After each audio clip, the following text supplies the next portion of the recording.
A lot of my business ventures have been about trying to get other people to produce things. So you own a lawn business, a pool business, about like how do you take labor and chemicals, or how do you take labor and lawn equipment and make that produce money, and then scale that to a volume where like it makes sense for me to be involved if I'm not going to be physically doing the work. For me, I don't necessarily think it's been the most successful approach for like time to value creation. Listen, people watch the blockchain. Yeah. This is the reality. You deploy a contract, there's a specific set of like hex codes that appear. Everyone knows you launched the contract. And then they go, oh, this is a noob, you deployed that contract. Watch what happens if I just... Right. This is happening all the time. Data's never deleted. I was mad. You might request that it's deleted. Data's not deleted. It's just deleted for you. Our buddy Rob, who's also part of Atlas, got a whole bunch of pictures of chickens from Instagram and trained a model, an AI model, on identifying chickens. You don't really think about it, but when people post on Instagram and they hashtag like with context, not just some random hashtag, becomes a perfect AI training set. It was likely easier in the past, but the target just shifts. It doesn't go away. What's good, everyone? Thank you for joining us and welcome to the Web3 experience. Every week we meet with the most innovative minds across culture, business, and technology to discuss how Web3 is unlocking a new era of opportunity for entrepreneurs, businesses, and creators alike. By speaking with the builders of tomorrow and hearing their unique perspectives on Web3 and the world at large, we aim to break down the many existing societal frameworks that blockchains aim to disrupt. I'm your host, Mozy. And I'm Freelance. And welcome to the show. Welcome to the Web3 experience, here for another episode with Avi and Aaron at Atlas CORP. And great to have you guys. I'm your host, Mozy. And I'm Freelance, your other host. And welcome to the show. Yeah, thank you guys for having us. Really appreciate it. Absolutely. Of course. So to kick it off, we wanted to you guys have a pretty extensive entrepreneurial journey. And I want you to kind of break that down for our viewers and for us and kind of explain that.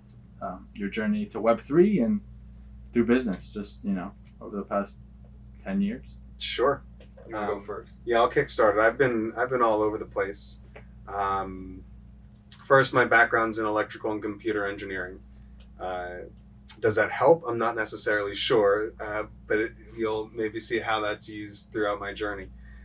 When I first graduated, I stayed and taught mechanical engineers how to build robots. So I stayed for a year. I took some free classes at school. This was 2008, or 2010, I guess. Yeah, 2010. So like the job market wasn't great. My whole class, like engineering class, was sticking around doing Masters of Engineering. I taught and kind of accomplished the same thing. I left there and joined a startup, I guess you could call it, that made fire extinguisher gauges, and we made a way to connect them to your fire panels. So it enabled that to be like a smart device. So a group of 4 people, I was all of engineering. So like right out of college, I was building circuit boards, I was getting them tested in UL, that type of thing.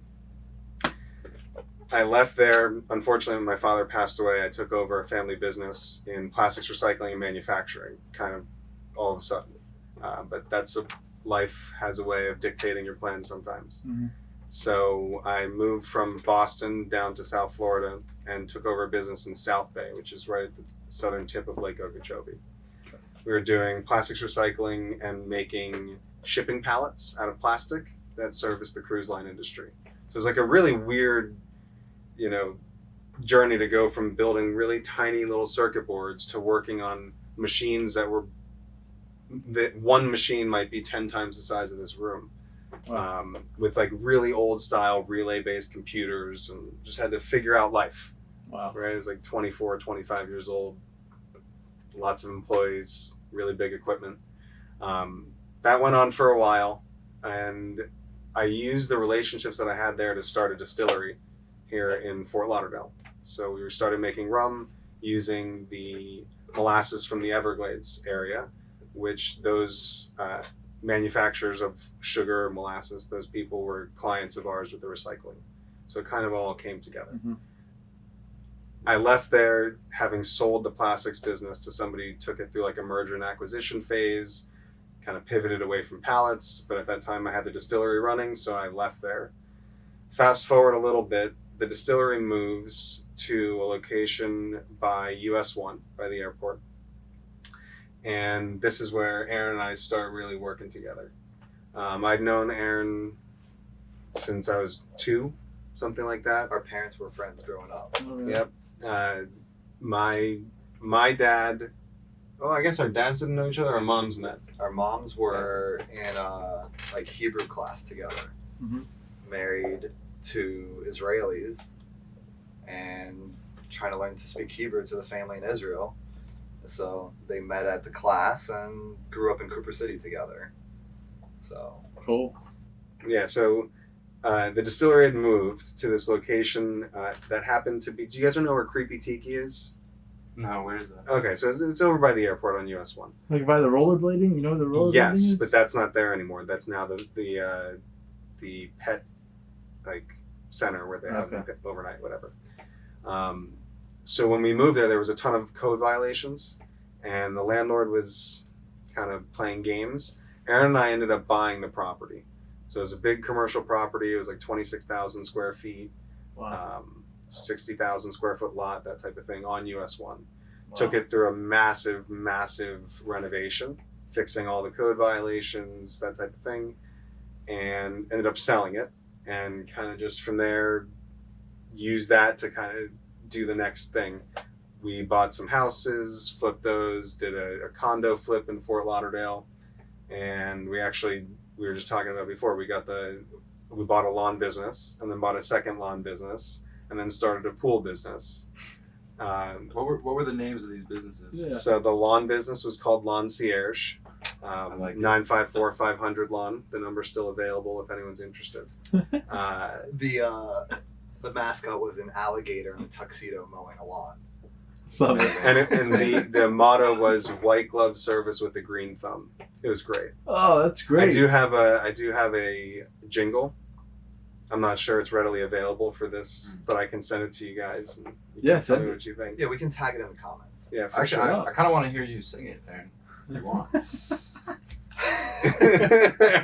Not gonna happen. Oh, do send it and we'll put it in the video. That'd For be sure. So the lawn business eventually needed a place to park. So we ended up buying some land in Southwest Ranches, fixing up an office trailer, and in that office trailer we started Atlas.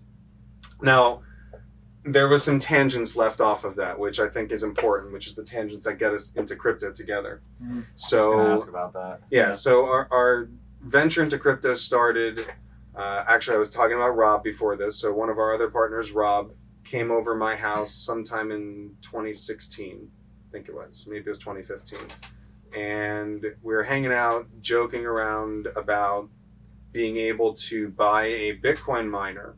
How we got on the topic is a little bit unclear, but we got on the topic of Bitcoin miners, and you could buy one and plug it into the wall and burn a bunch of electric, which seemed a little bit crazy, and then all of a sudden, like, money or something that could be exchanged for money somehow just appeared in your wallet. Like when you like walk through the steps and you don't have the exact context, it seems a little ridiculous. So you're like, well, like, we can afford to buy this. We can just buy a miner. We don't have to sit here and speculate for weeks on if it's true. We could just buy it and plug it in and see if it's true.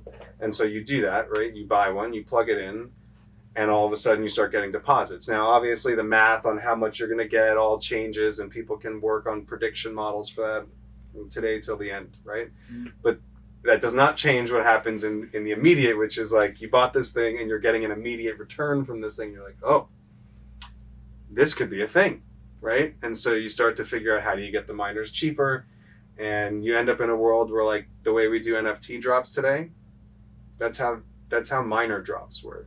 Like, we literally would meet at the distillery at 1 o'clock in the morning because it'd be released at whatever time in China, and you're sitting there like DDoSing a page trying to get through their makeshift, e-commerce platform that they built just for this, right? And you're like, I got one, and you're like trying to group them for shipping because they all have to go through customs and all this whole thing. Wow. Yeah, that was the life of like mining in 2016.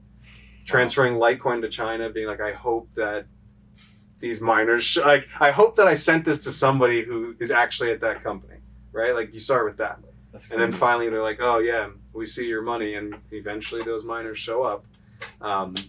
We had about 15 Bitcoin miners going before other people started seeing it. We moved it into the distillery from my house. I don't know if you guys have ever heard of Bitcoin miner, but it's not something you want to run at your house. You had to run. Not when you have a wife. A little loud, huh? Okay, it's very loud. It's like 10 hair dryers, and it's hot. Right, it doesn't help.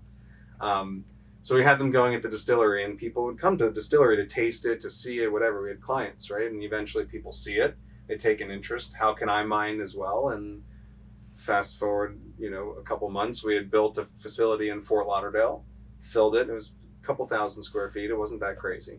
And then built another facility in Idaho Falls. It was all for co-location, so people would either buy mining equipment from us and then we would host it, or they would get it themselves and send it to us. And we'd make private networks for them and give them everything they need to kind of self-operate, but within the context of having a facility with stable power, with double internet, someone who can go and physically restart a machine if it's broken. Yeah, we were running a business that went through that cycle, the winter crash, or whatever name you want to give it, where there was a boom back in 2016, 2017. Yeah. Our business was doing, very, very well.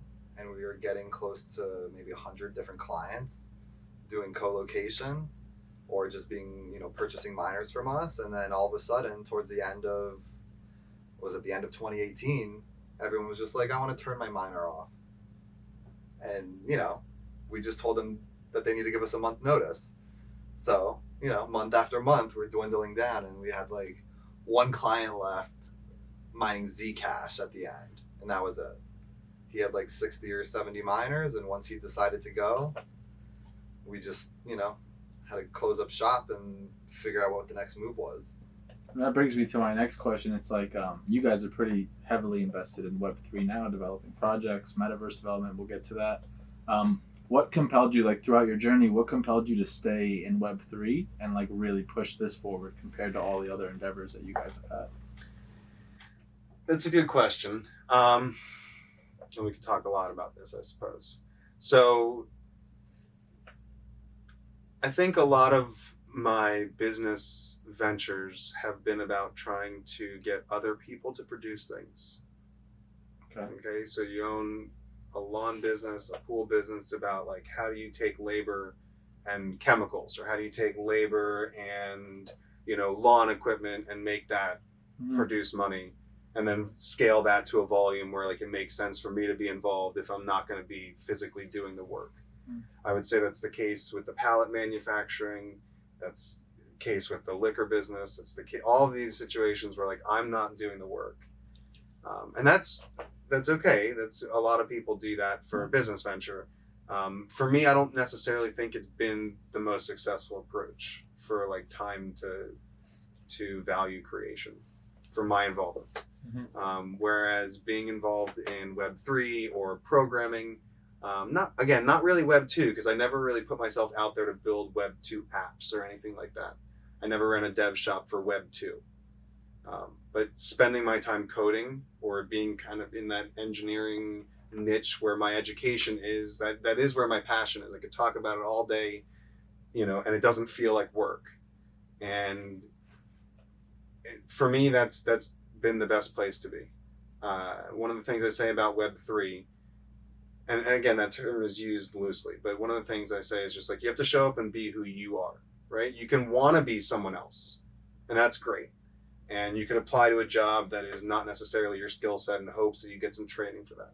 And that's great.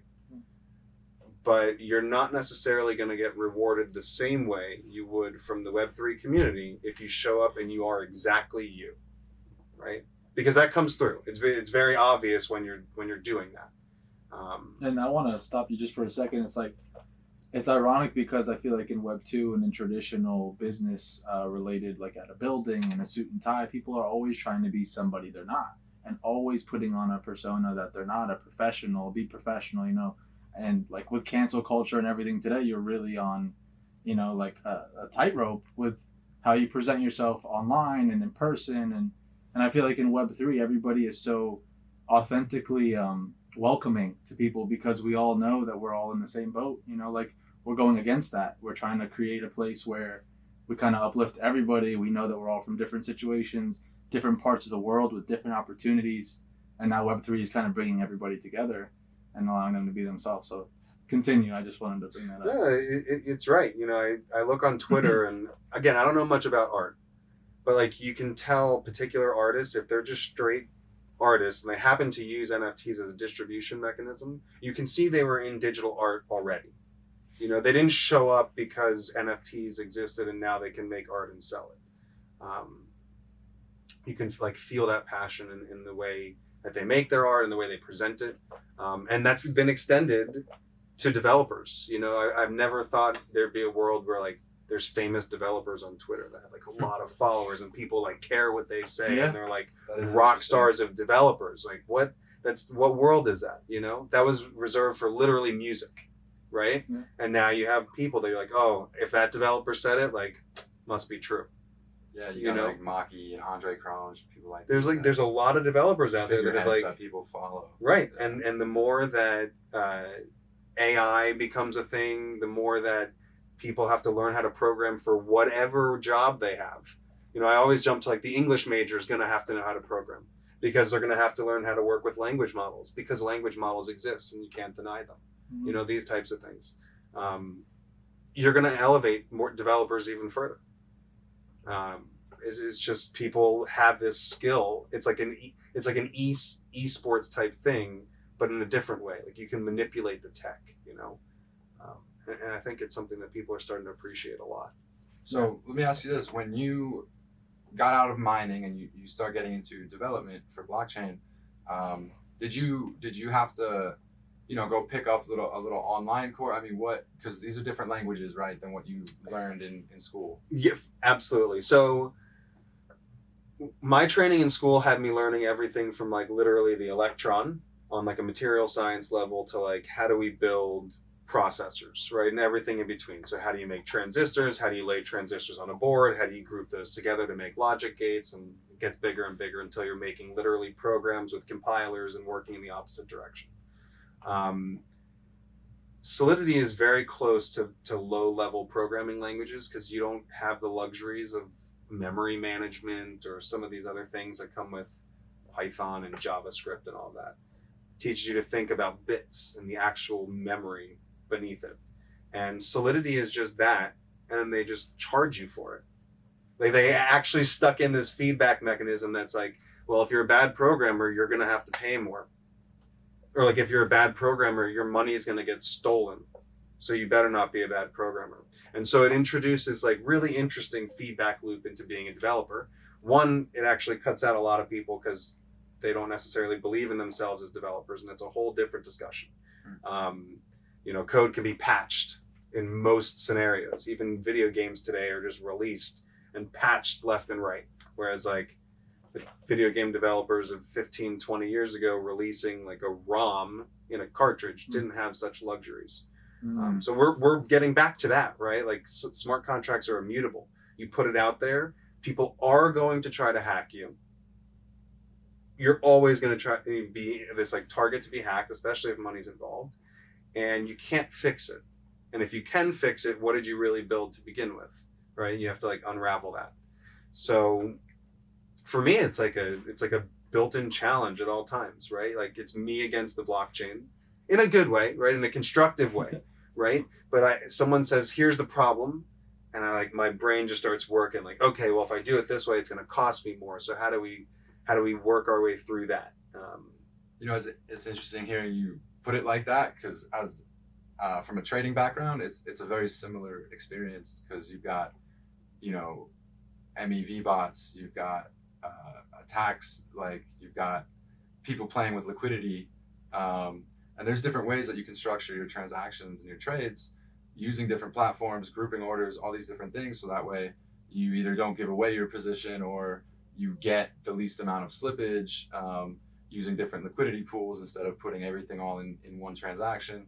So it's interesting. I'm seeing some parallels, and it's like those are brought about because of the open, transparent nature of this blockchain technology. It's cool. There's a really good story that comes from the Flashbots Discord. Like they have an introduction to MEV and how it works. They talk about the Dark Forest. Yeah. Have you read it? Yeah. Okay.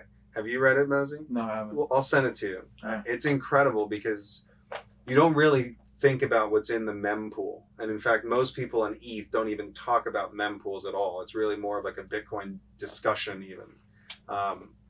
But the amount of data that sits in the pool of transactions that haven't been mined is incredible. And the bots, that's where they live.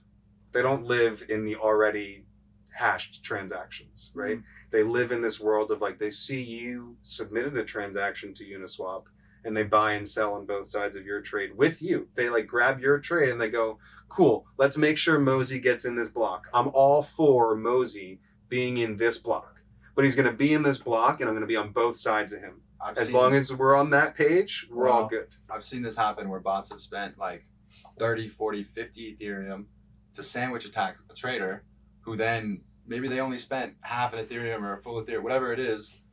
And then they sell immediately after they've made, $500 in like that.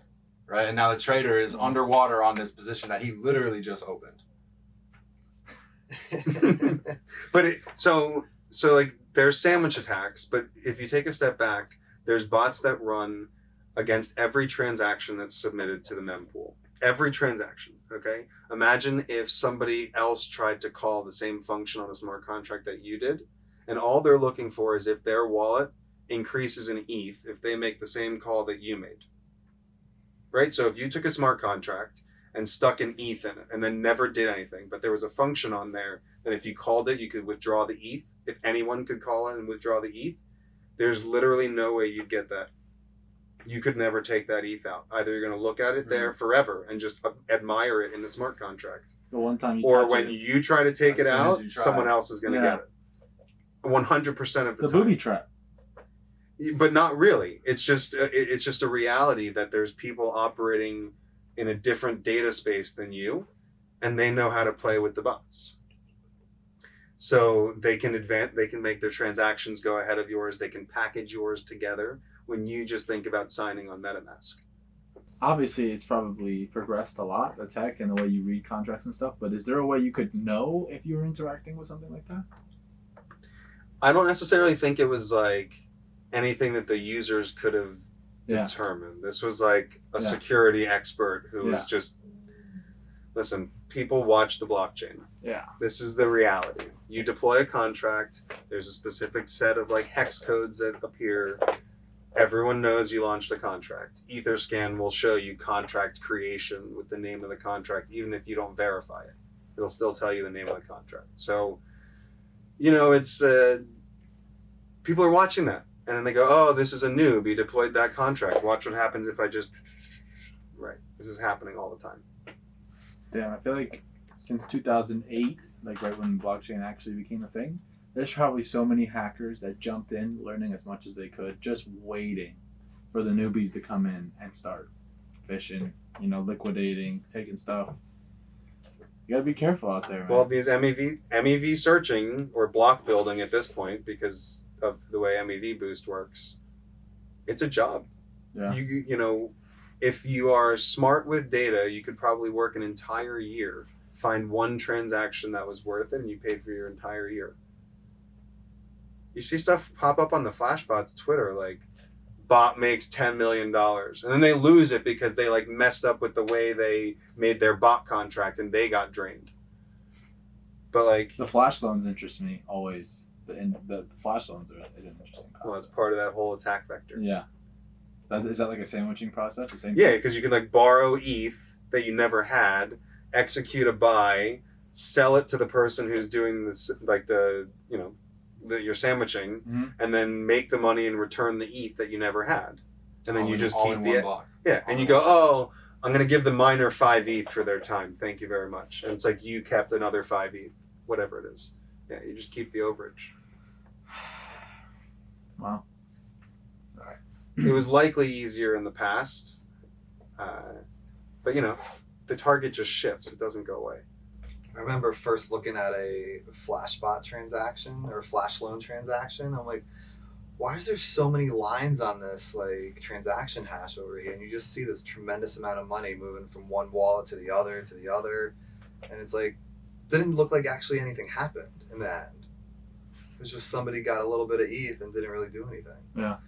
Maybe like millions of dollars for like 2 ETH in the end.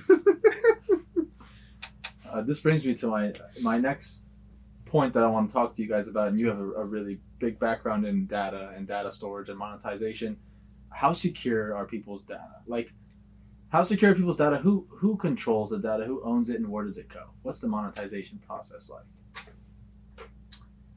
Is this like a Web3 question? Let's Or say, Web2. let's say just. I'm not sure there's Let's a say difference from- in the we're answer. gonna I'm go- just curious on your particular Well, we're ask. gonna do a Web 2 version and a Web 3 answer. So like Web 2, let's say I just want, like today, I wanted to order Einstein's, and I had to give them my email, my everything. I had to give them all of it.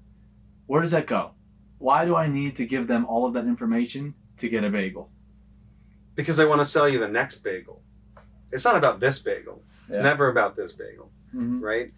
It probably goes into Salesforce or into HubSpot or into one of the equivalent CRM management systems that nicely hooks up to a marketing system that sends you an email or tracks your analytics on your page so that they know your mobile device keeps checking in on the page, stuff like that.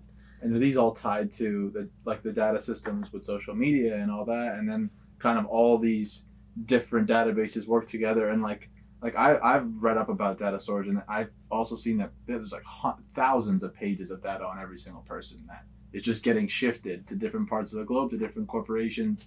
And like for social media, they're taking all of these different websites that we sign into and putting it all into one so that they can market something to us, sell us something, find your weakness. Basically. Advertising is getting so pinpoint. Dude, Just like Instagram is outrageous. most people think that what they're saying, the phone is like listening. It's like a big joke. Is the phone's listening to me? Look, we were just talking about futons, and here's a futon. It's like, well, maybe. No, they really are. No, they definitely are. Maybe. First of We all, had a meeting the other There's day. no doubt. What was it? The term identity resolution. Yeah, well, we should save that part for Web3 because Web2, I think that's already solved, right? Like Yeah. they just, Google has you logging into your Gmail and then that sits at the top of your browser and then they enable all these websites to do sign in with Google. Yeah. and you clicked the little box, I acknowledge the Yeah, terms so- and conditions when you signed up for your So, account. So, yeah. now you give it. So really, they own your data. Exactly. One of the They're thing- selling it to someone else who now owns it, and Mm-hmm. so on and so forth. Yeah. One of the things I like to bring up when we talk about data and Web2, I think about when Zuckerberg was testifying before Congress and they were asking him about the type of data that Facebook keeps on people. And I don't know the congressman or representative, whatever, who asked this, but they said, well, Mark, how many data points do you keep on a person? And like I know what went through his head because like I also had difficulty processing the question this like in the same way that he probably did as a programmer. How many data categories do you store? Does Facebook store on the categories that you collect?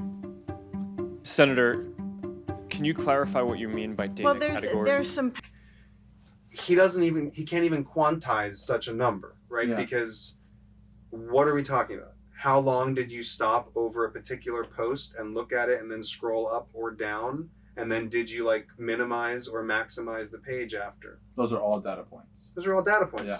But like he doesn't even understand how many there are because how many posts are there? How many do you see? Mhm. How did you stop or did you not stop would then create this whole other branch of data collection.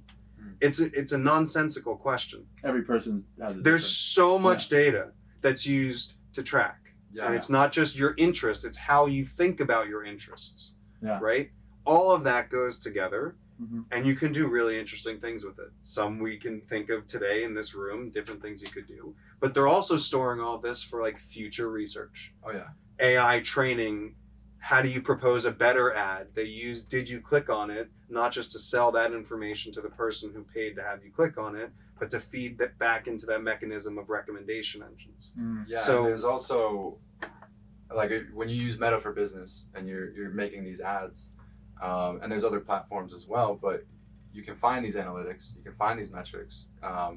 For example, with artists that we manage, let's say they kind of have that image and sound of someone like Trippie Redd. I can go on there and I can find Trippie Redd's audience and I can target those exact people.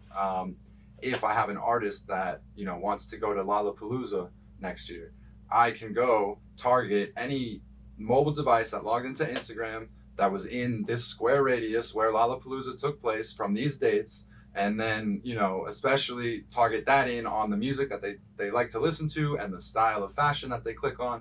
And then you can even retarget. Let's say they clicked on it once, they've heard an ad, maybe they looked at the Spotify page, but they didn't follow him. Well, guess what? Now you're in a different funnel of mine that now I'm hitting you with different advertisements for the same artist. So you're getting touched again, but not in the same way. And Or people for the that same haven't reason. seen them are never going to even see this ad, but they're going to get hit in a different way. So all of those data points, I feel like it just keeps, it's like exponential, right? They just keep expanding. It's tremendous. I know if I click on an ad, I'm like sometimes deciding if I actually want to click on it because I know I'm going to get like 1,000 more versions of that same ad. Mm-hmm. And I'm like, do I really need like to look at hats again? Do I want to bias the algorithm to keep pushing this ad? Do I need more athleisure clothes? I don't know. Today I was when I made the Einstein, like I don't know what we're using. What are you doing going to Einstein anyway? Dude, I was hungry. Okay, I need to get eggs. We got better Top ba- Hat right over There's here. better bagels out there. Listen, so I put my Eggs info in in, you. and I didn't want to pay online before. I wanted to pay there, and then they made me do all the online payment before, so I just exited. But they took all my data. Yeah. Well, and so we were talking about this earlier. Data's never deleted. I was mad. You might request that it's deleted. Data's not deleted. Yeah, it's just deleted for you. Did you get the, hey, you forgot this in your cart? Dude, I went in my email and it's like, we've signed you up for all the ads, forgot to order. newsletters. I'm like, oh man. We got you the Einstein's credit card. You're good to go. You forgot to pay for your bagel. Are you still hungry? It's like some Uber Eats. That's what they do. So the monetization process for small companies compared to, still in Web 2 data, small companies compared to like large corporations, how does the monetization process work? Like It's a collecting. good question. Yeah. I would think that smaller firms would have difficulty doing it by themselves because finding buyers for data and then having the necessary structure to actually distribute it properly is tough. Mhm. You see a lot of people who make APIs going the route of like using something called Rapid API or kind of using a third party to help sell data, but that is really not like personal data. The business of like personalized data is I feel like that's like a very underground business, even though it's operated on like a really large scale. Right? Like you have companies like First Data. Do you know all the clients that they have? They have a lot of clients. Even just back it up, you think about companies like Salesforce that just like house all the data for everybody else, and you could tell me till your last breath that like somebody doesn't have a God node password to access everybody's data, but like that's just not true. There's just no way. That's not how development works. Somebody has access because if there's a problem, they need access. So who owns it, right? It's like a private keys thing. If particular people have access, there's tons of data out there, right? You see data leaks from all these companies happening left and right. It's like every other month you hear a new, like tremendously huge data leak happens. How'd that happen? Yeah. So I don't know how a small firm really gets into selling private data, but the big guys have it figured out. Yeah. And I don't think Google and Facebook work together. There's no reason. They have their own data sets. They're both equally large, gathered in slightly different ways, but they know enough about you by themselves. They don't have to compete because there's so much. I mean, yeah. And so kind of shifting into the who controls your data, right? How does Web3 and shifting into the Web3 side of data storage and monetization, how do wallets and Web3 interfaces aim to disrupt this data cycle that is kind of... So, look, right now, I think when people talk about blockchain, immediately you start talking about transparency, right? We can go to Etherscan, I can see your financial transactions. You could be pseudo-anonymous, but like eventually someone knows who you are if you're going to not only be dealing in crypto at all times. And most people don't live their life 100% in crypto. Mm-hmm. So in that respect, anyone who has access to the blockchain has your data.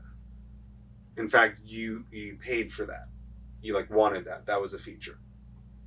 So if we're talking about financial privacy, I mean, there's Monero, there's chains targeted for that, but ETH's not going to be that. And we may explore some technologies, some like maybe zero knowledge proof technologies that could help with that. But look what happens when you have a network like ETH that is generally speaking very transparent for what's going on, and then you introduce a program that allows privacy. It just gets taken away. Tornado cash. Right. Mhm. It just gets taken away. So like to think that's just going to come back and only be used for medical records on chain, but not for financial transactions, is kind of weird, right? Like either you have privacy in this distributed ledger type setting, or you don't. So when I hear people talk about medical records on chain or like things that are intentionally supposed to be private, I struggle with that a lot. Yeah. It's not going to be on Pinata. It's going to be open. You're going to tell me that I can't just go and get it if it's there. I think certifications and and stuff like that validate somebody accomplished something or went to something. But you want people to see that. Exactly. You Things wouldn't that be you ashamed of hiding that. Yeah, or like, I saw something not that was even ashamed, but like trying to mask contracting licenses and stuff like that, where people can just look up your company's sure. and then see, okay, they're licensed in this state for this and this and this, and then it's very, very easy. Yeah, we've talked about that before with like college degrees and also exactly. You know, what accreditations does my professor have? Mm-hmm. Okay, he works at this school, but like I want to see his history. I mean, everybody's under the premise that resumes are mostly like bullshit. Like a lot of people lie on the resume. There's no way to validate they have that experience that they're explaining. But and people are trained to write resumes, so like everything about that whole scenario should tell you that it's a somewhat contrived situation. Yeah, you know, you're taught how to write a cover letter. Yeah, people make full-time jobs out of redoing resumes or writing cover letters and improving your interview skills and all that. To make a boring person look fun or an unqualified person look qualified, right? Yeah, soul-bound tokens could replace that. We have different issues. You have Oracle issues when you do stuff like that, right? Who's allowed to issue a diploma? Who gets those private keys? Is it a multi-sig with the trustees of a university? Does the accreditation board have to have one of the multi-sigs? Like, it's a pretty broad question. And then who accepts that, right? Maybe not with degrees, but when you think about like a house as an NFT, does the city actually care about that, or that's just like for marketing?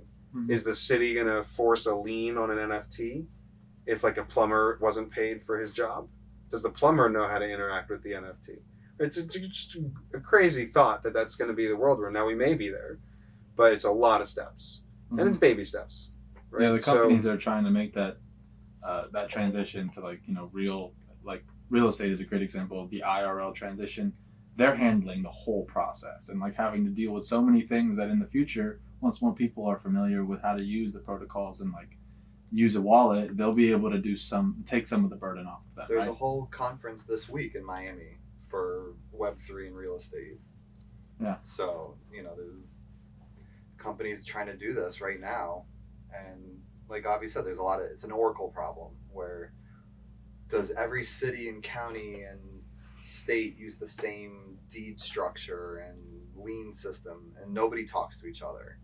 The difference between Miami-Dade and Broward County is tremendous. Yeah, definitely.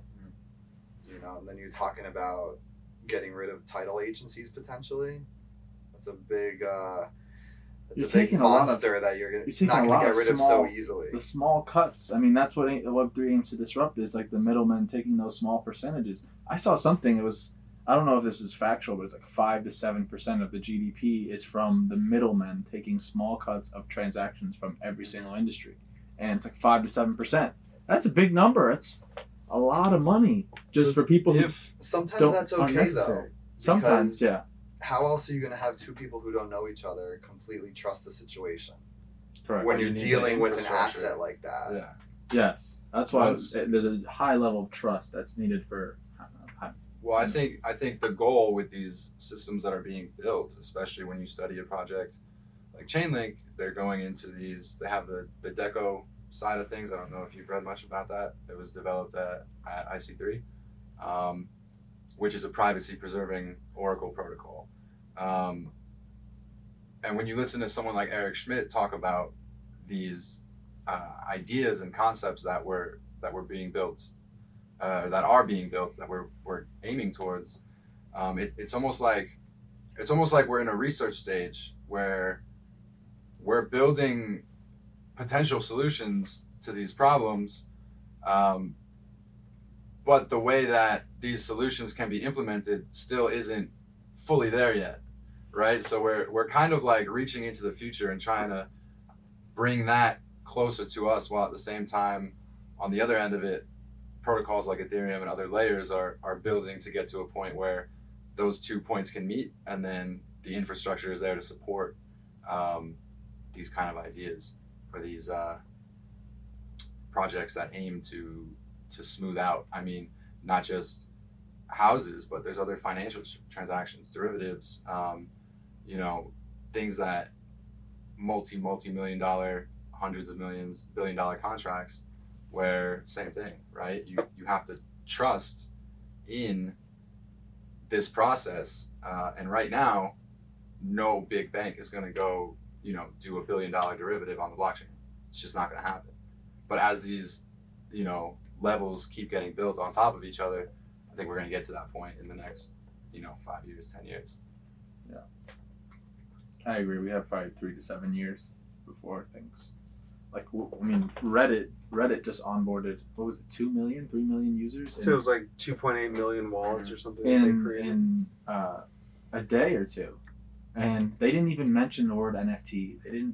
They just stayed away from it. And we talked about this in our first episode, is the nuance of NFTs being a derogatory term, and a lot of people, and you see a lot of companies coming out with NFTs just not calling them NFTs at all. And the Reddit launch was a really, really cool thing to see.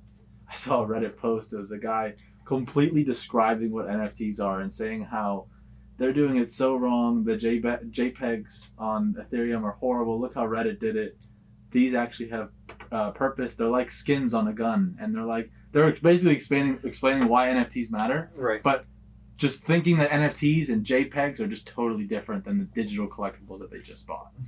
And it's like, it's satirical. It's funny. It's like, dude, you just bought an NFT. You don't How know does it it yet. feel? You don't know it yet, but I'm glad you're happy.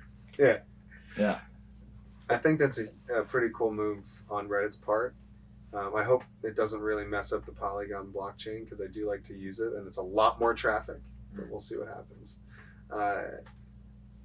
They did sell out from a lot of them, if not all of them, from what I could tell. I went to buy. No, I wasn't gonna buy it. I wanted to explore. And there's one that caught my eye. It's like a steampunk. I don't know what they call the little character from Reddit. But they're all sold out. Seems like people are trading on OpenSea. For like $65K. Are you serious? An all gold one sold for $65K. No. I don't know how much it was really. Reddit's gonna start the bull run? I know it was over 35 to 40K. I think it was 65. I saw a couple going for 0.3, or listed for I can 0.3. find it. That's not bad. No, but it's compared, bad for somebody it's- who's used to a Reddit $24 purchase or whatever they were selling them for. You're like, cool. Well, we just elevated it. Now it's $1,000 minimum, whatever it is. I wish 0.3 was $1,000. Yeah, it was that's a long like time 360 ago. right now. Yeah, a long time ago. Sorry, living in the past. But yeah, I think they did a pretty good job. I guess they hold them all for you. I don't really know how it works. I got to look into it more. I do too. Now, you mentioned you like to use Polygon earlier. What exactly do you prefer to use that for versus using a chain like Ethereum? So we use Polygon for gaming. Okay. Where if you did it on ETH, then maybe the model wouldn't work. And it can be, so we're doing something for Chainlink, for instance, for the hackathon. I can talk about, when are you guys going to publish this? 2 weeks probably. Okay, so this would be perfect timing. No one has time to catch up at that point. Yeah. So we're doing something on Polygon with Chainlink. It involves VRF, it involves data feeds. I'm thinking of a way to use keepers in it. Just throw it all in. Let's get it all in there. Okay. But the idea is, have you ever played the game Scorched Earth? It's an old DOS game with tanks. And have a terrain, and you'd have the two tanks, and you could fire at each other. Yeah. And they had the later version had angles, right, and then they had the different version later that had like different bullets, at nukes, mega nukes, like all Yes. these sorts of things, bouncing bullets. So that's what we're doing on chain. We started with being able to randomly roll a terrain.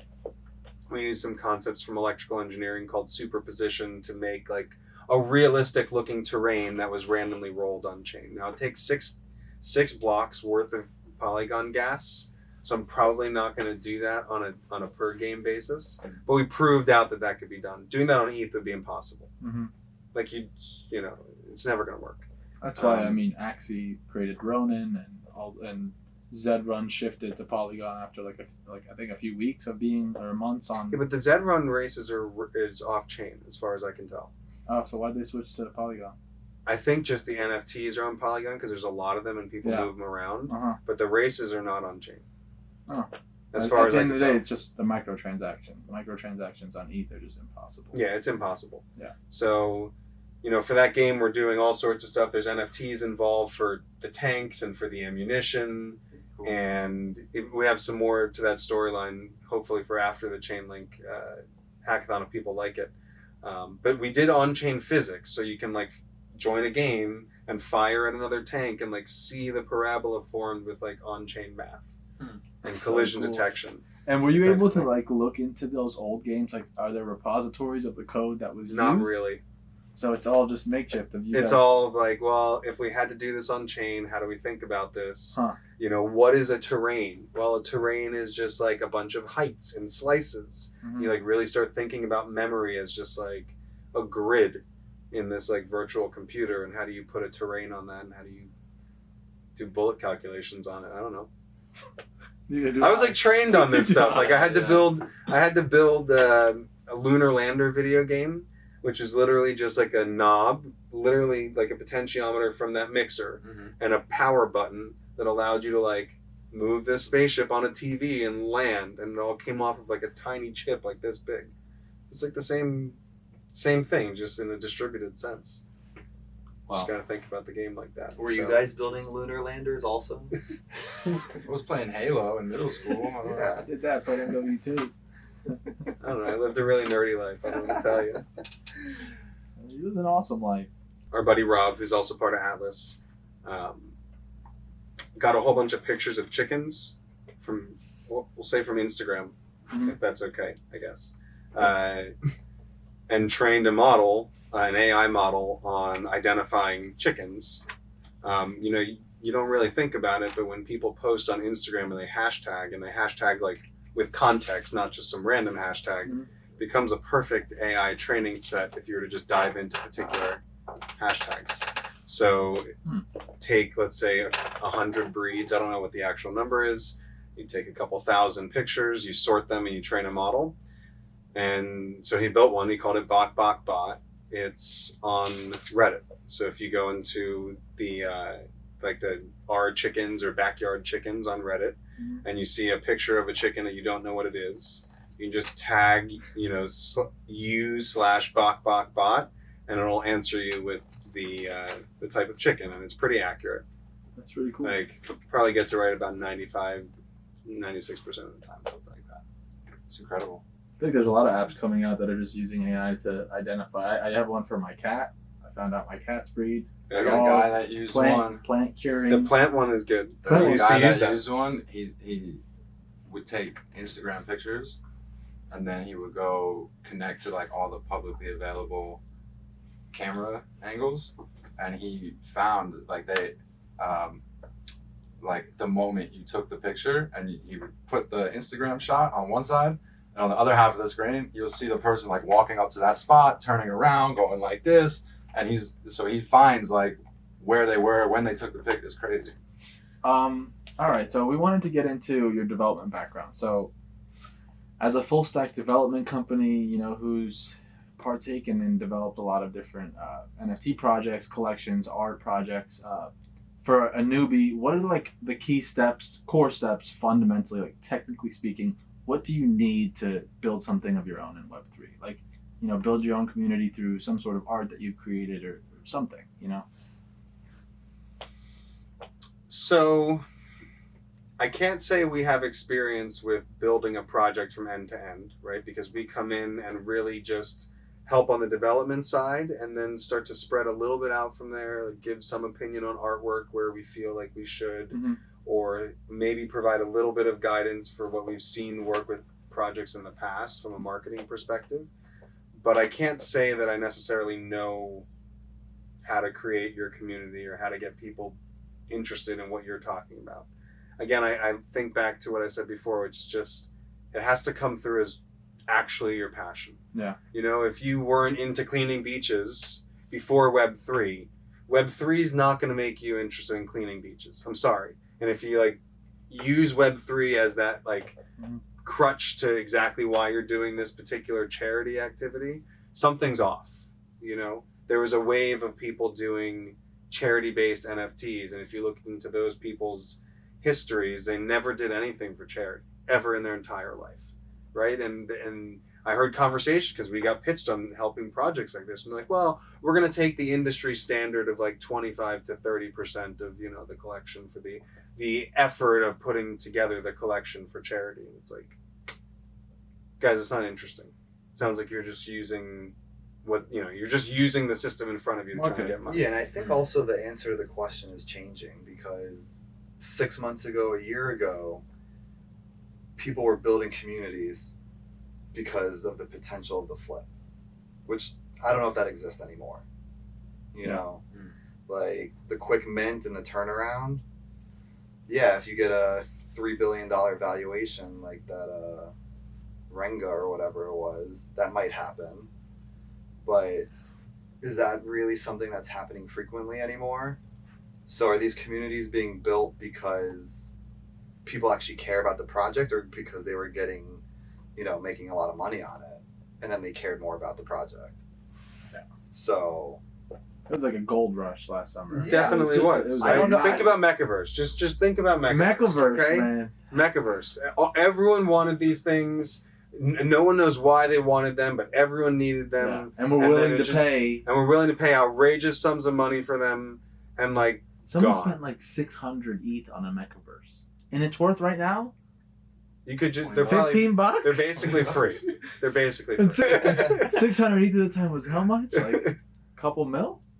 $15. And Logan Paul, he bought an Oni for how much? It was almost a mil. 600,000 or something like that. 750. I think it was 750K. I think it's worth like none $4 of that makes sense to me. Why one anime project is going to do tremendously better than another one? All right, listen. Like Azuki, the whole scandals with Azuki and everything that came out. When Azuki came out, there was like 7 anime projects going on at the same time, minting at the same time, and I saw all of them. And I'm like, what's going to separate these? Only marketing. That is the only thing that could separate all of the same similar artworks from each other. And how do you get attention and marketing in the space is like having some sort of footprint in the past, or reaching out to somebody that has some sort of footprint in the past. I think you're going to see it happening more and more where it's now the legacy companies. For example, like Starbucks will be coming out with an NFT sooner than later. Mm-hmm. They've already released details on it, but it's these existing communities already coming into Web3. Mm-hmm. Warner just released the NFT, Warner Media. Yeah. So that's the kind of thing that I think we'll start seeing more of. Yeah. And then also like what we do a lot is build in Decentraland. You're seeing, you know, these companies. We did a job with Jägermeister to build an activation in Decentraland where it's like a month-long activation representing the Lesbian Bar Project. And it's trying to bring that community into the metaverse rather than let's just sell something and see what happens. Yeah. Now, that's an interesting idea. When you work on something like that, do you see more new people that are already into, let's say, Jägermeister coming into the metaverse, or do you see more people that were in the metaverse seeing this Jägermeister activation and deciding they're going to try Jägermeister? I think you're going to get the metaverse people in the beginning grabbing the popes and whatever other sort of free wearables items are available to grab. But then you're seeing, you know, the people who are not natives come in and just walk around the experience and go through button clicks that way. And see the different things that are available. They might stay for 5 minutes, they might stay for an hour, and you'll be able to see like what they're doing when they come to the activation.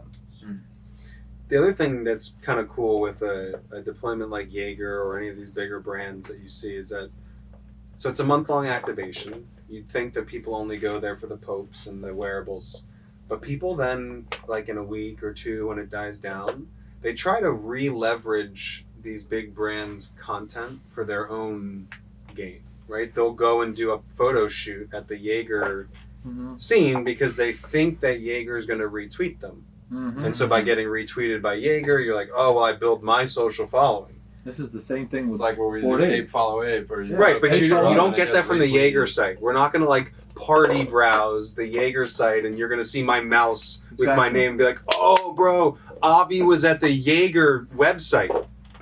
That's not a thing. And Bored Ape. Right. And for BAYC, it's just the community of people that they've gathered is a lot of tech savvy people that are all communicating through social media. And like brands that have built communities, those community members have never really connected and interacted and supported each other the way that. Well, Like- it's a lot of the users, the end user, like uplifting one another. Exactly. It's not necessarily bots getting those 1,000 likes on a post, because you can go through and see who's actually liking that post and see it's real users on Twitter, liking it, and then the algorithm catches it. And I think the metaverse and gaming are kind of, not that metaverses only exist for gaming, but that is a good kind of jump off point. So you guys were just talking about Decentraland.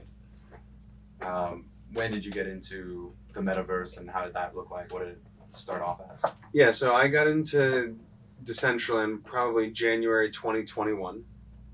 Again, this is coming off of the lull post Bitcoin mining, kind of like shedding my Bitcoin maxi skin and, learning Solidity, not just... I was kind of challenged to learn Solidity by trying to learn more about Decentraland, going into the Discord, and I asked a question, or Rob, one of our other partners, asked a question about getting some data about a land sale, and they're like, oh, just listen to the blockchain. And like, if you've never programmed for the blockchain, such a statement is like an absurd thing to say to somebody. And it's like obvious that you're not trying to deal with like newcomers. Either you know how to get it or you don't. And again, it's one of those things where I just like took it as a challenge. It's like, okay, if the data's actually on the blockchain and this is like a thing, the blockchain's a thing, then we should be able to get the data. And lo and behold, you code enough, you figure out how to mine the data, you do 10,000 calls to the blockchain, and you have your data set that no one wanted to give you. And so that was really, it was like the beginning of my experience with Decentraland, was not jumping in, not like running around and changing my wearables, was actually looking on GitHub because I was just like fascinated by the fact that this project existed. It came from the ICO phase. So like there was only so many that lasted. Thousands were just straight scams and disappeared, right? So this lasted. You had like people like the Grayscale fund, right? Trust, having massive amounts of this currency. So like it was something to look at. And I think at the time, I think in January, they were starting to advertise that it was going to be 1 year since that client was live. And so there was some press probably in like the CoinDesk and the Blockworks of the world saying, hey, that birthday's coming up. And so again, you never know exactly how the news influences what you're researching, whatever. I started to learn more about the code and then eventually jumping into Decentraland. And that's where I learned about NFTs like being a thing, right? I didn't do Top Shot. I didn't collect NFT artwork, right? We're looking at NFTs as land, which was like purely a functional thing because the artwork on the land is just a grid of colored boxes. It's nothing special. Sure. Right? But it served a purpose. Like that allowed you, if you own this thing, you could deploy this scene and it was definitively yours and you could sell it, very much felt like an ownership type thing, just not physical. And then the wearables being, I think I was able to claim an Atari wearable. And I think back to it, there was a couple times I was able to claim a wearable in Decentraland.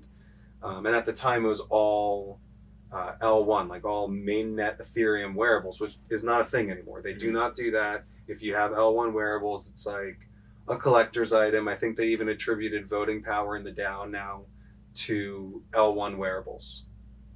Expensive, right? They were expensive to get at the time, so it's kind of seen as like your investment in getting them helped build Decentraland into the ecosystem that it is today. Like without people spending that gas money, even on a free wearable, like the ecosystem wouldn't be as large. Wouldn't have issued as many NFTs, wouldn't have made these assets that could be moved around between the people in the community. There was times when I was able to claim like Atari branded wearables, and I didn't do it because the gas was like $40, right? And like, again, I hadn't bought a Bored Ape yet. I hadn't like tried to buy something that I was going to flip and it'd be a total rug pull 2 seconds after it minted. I hadn't done that stuff yet. So, you know, for me, it still felt very like pure, and like this is what NFTs are for. They're these like digital tokens. They have a purpose. They're programmatic. You can like do stuff with them. I think some of my first NFTs I bought, there was a guy named Kevin on Earth in the Decentraland community. He's a streamer. He did these like royalty tokens, whatever. It was something like there's somebody in the community, they're making content. If this can help them keep making content, like Decentraland needs people who make content, I'm going to buy this NFT. Like that's what went through my head. Never like, I'm going to get payments from this NFT, right? It was just support a community creator. And then the second one was somebody in Decentraland, his name's Lostrom. He has a group called Last Slice. It's a group of SDK developers that have helped grow the community of SDK developers. Those are, I think, my first 2 NFTs. Not land ownership, not anything too fancy. I think that was even before I bought my first ENS. And so, like, again, you can think back, January 2021, I wasn't programming really in Solidity because I didn't even have an NFT. Not that an NFT is a qualifier for a Solidity dev by any means, but like I started deploying stuff onto testnet and mainnet for NFTs and worked my way into my thinking about everything else from there. Gotcha. And Aaron, did Avi pull you into the metaverse at that point, or were you following along like a little bit later? Yeah, I mean, I was still mainly running our other businesses at the time, and I got in more so in the real estate aspect where, you know, it might sound funny, but to buy the land in Decentraland, I was thinking about it as a long-term investment. And also there's people running an economy there. There's an ecosystem of, you know, things happening, whether it was people renting the land for an event or there's, you know, the music festival, all these different things happening. There's a lot of advertising going on. So I was seeing it as, okay, well, there's, you know, money moving across the platform. There's people there. Something's happening. You know, let's buy some land and see what happens. And then it grew from there. And now we've officially leased out our land for an event, right? Like someone has actually paid us because we have this NFT. Now, again, it's not as simple as like an Airbnb just listed and someone rents it and it's super smooth. No, we help build the scene. It was convenient for them to host their scene with us because we were building it so we could easily deploy it. We didn't need to get another party involved to give us operator rights or anything like that. So again, it is a function of the fact that we did one part of the job and it led to the other. But again, maybe that's just how that economy works, you know? Like there are those sites available to just purely find us a parcel to rent for a day or a month or whatever it may be. But yeah, I mean, ours was able to be used by the party for the Jaeger build, the lesbian bar project, because we brought them the land saying, hey, yeah, we can definitely build this for you and you can run it on our property. I did work at the Boston Science Museum right after I left whatever I was doing after I graduated. And I was doing, I felt like I volunteered. I didn't get paid. I was like working, like my colleagues were a lot, like there was like high school kids trying to also volunteer, but I came with like, I was able to build stuff for the museum. So it was like a weird, like the high school kids taught me what Minecraft was, like in 2010. People were hosting these like underground servers for Minecraft, whatever. At the time you like leave college, you don't know, and this just felt good. right? It felt like a good thing to do. But there was a spot particularly for studying computer-human interaction on different degrees, let's say, right? And so what does that mean? Well, you could talk to a chatbot with text, and that has some sort of human dynamic. Or you could talk to a chatbot with text and have a face that doesn't talk above the chat, so you at least have an avatar picture to associate with the text. And you could see how you could just keep stepping through that, and eventually you have like a computer model of a person standing in front of you talking with emotion. And so at what point is there a changeover where you like really feel more connected to this thing? And again, we could explore what the results of that study were. That's not relevant here. But what is relevant is that there's definitely a difference between what we used to do in like AOL Instant Messenger and doing the same thing in a chat, but having a 3D world behind you where you can choose who you're going to stand near and emote and what you're going to wear in the context of that. Because, you know, people wear weird things in the metaverse. Like they're not constrained by like the normal rules, and, you know, people dress maybe how they wouldn't in the real world. So, but like, it's a completely different level of expression.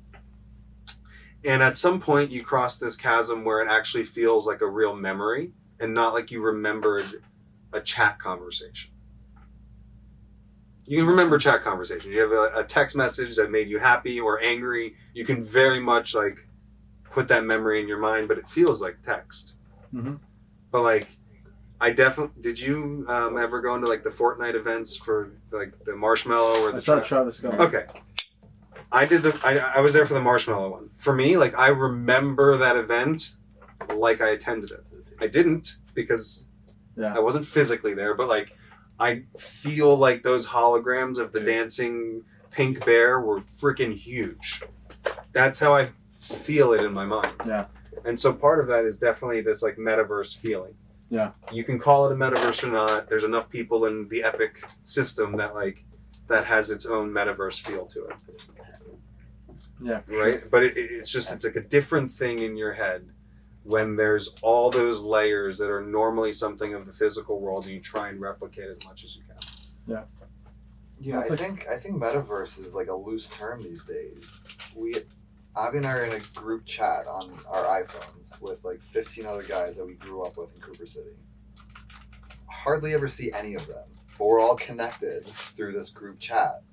And like some people are very, you know, active on it, sending the dumbest things. And some people don't ever talk for 3 months. But there's like a connection there that you have with these people in this device, whatever it may be. So is that considered a metaverse? Because it's not like, you know, in front of me. It's not like real life in front of me. And you value it because if somebody took it away from you without your permission, you'd feel like something was taken. Or if like somebody left the chat and just decided to like not be a part of it, it would be like, why did he leave? Like, did we do something? Mm-hmm. Or we have one friend who just chooses to not join.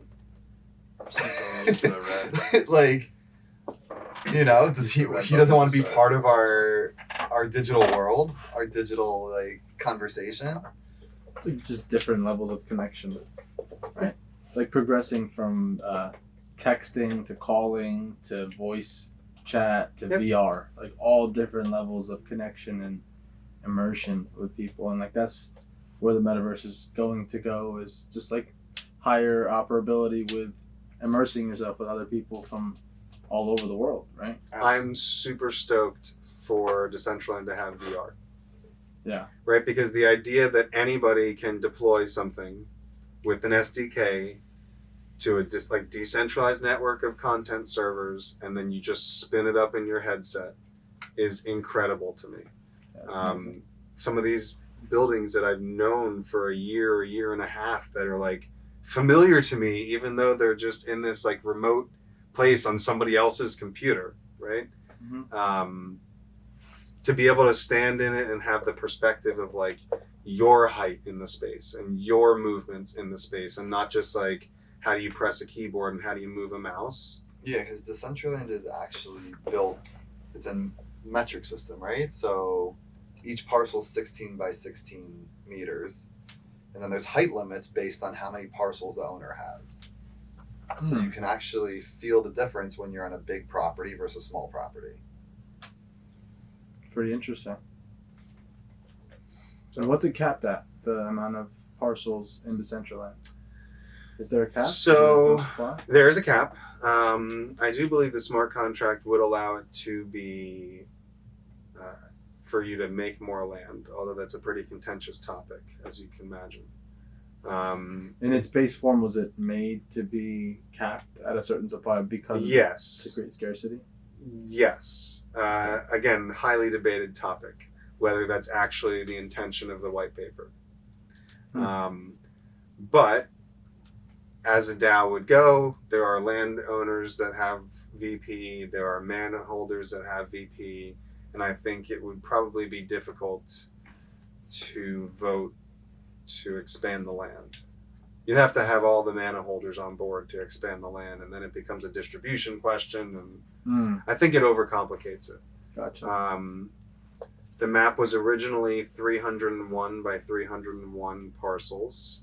The reason there's that odd number is because the 0 line is actually officially like parcels, right? It's not like a grid where it's offset. So, but when they did the initial land sale, they made districts, and districts were promised that they could be grouped. And so what that meant is you could go buy land, or you could buy land and initially mark it for a district. And so you never owned it, you just like bought it and deposited it in somebody else's wallet in the same transaction. And then those were positioned around the map after they knew how many parcels were in each district. Well, one district called Etheria, which is in the upper right-hand corner of the map, was bigger than the section would allot because of the road system that was predetermined.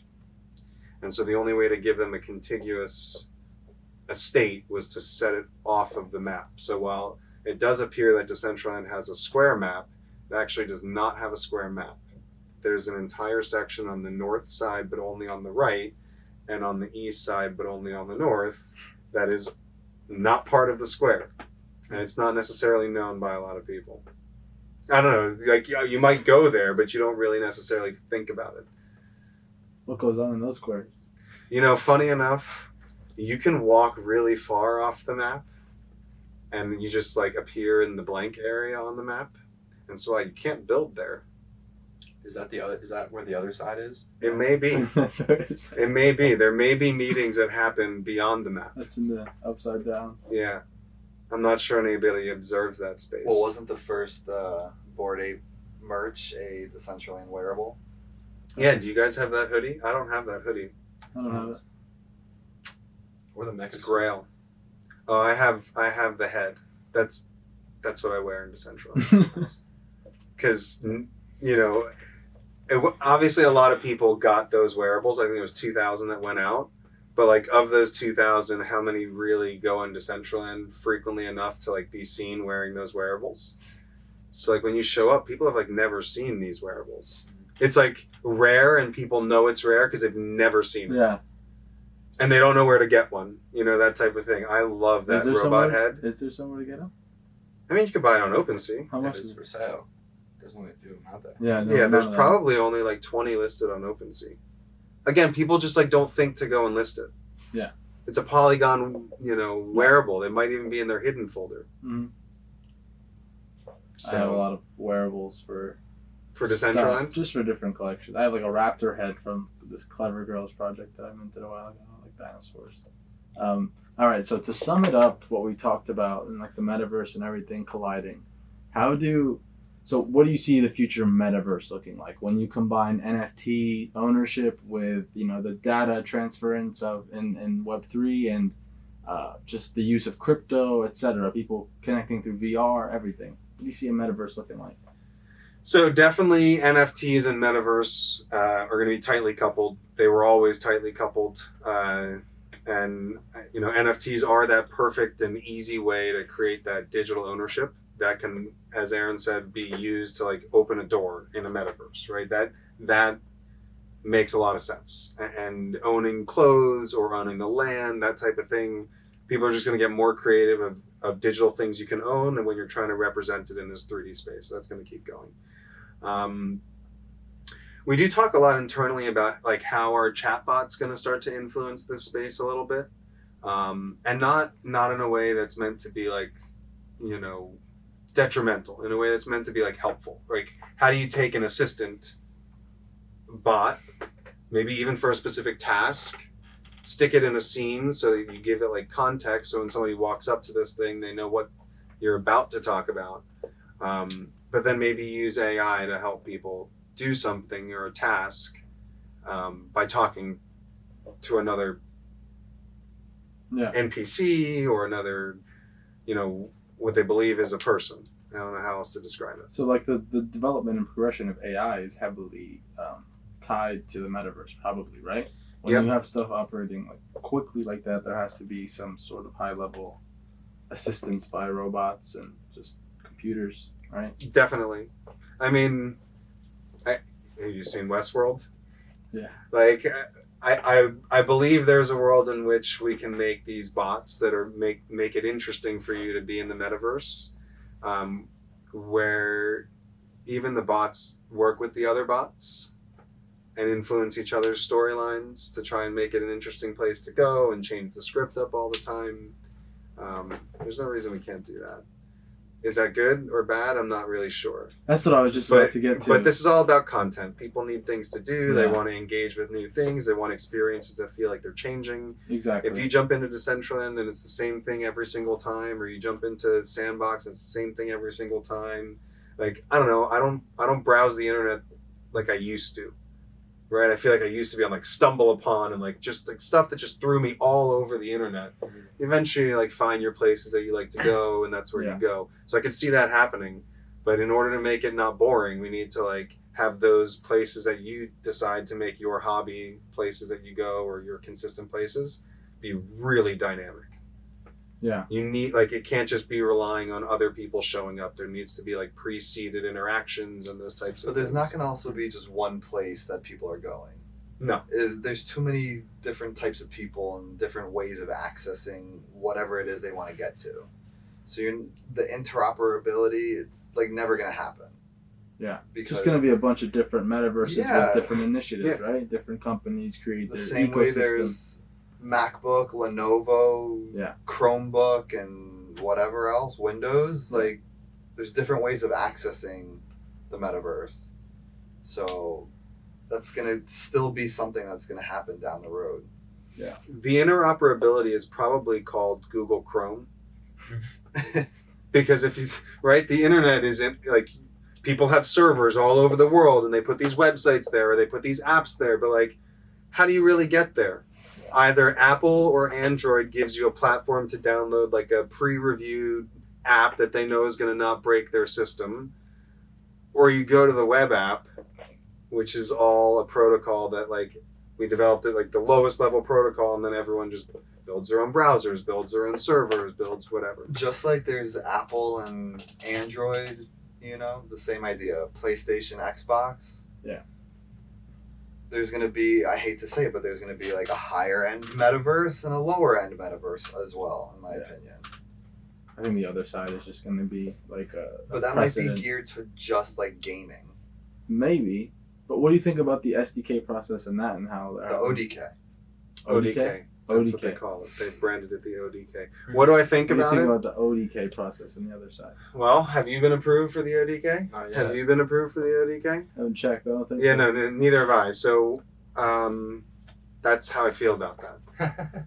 Because if you were to say you were going to have something out next year, and it's something that we should at least be excited for the fact that we think we're going to be able to build, ODKs and SDKs take a really long time to perfect.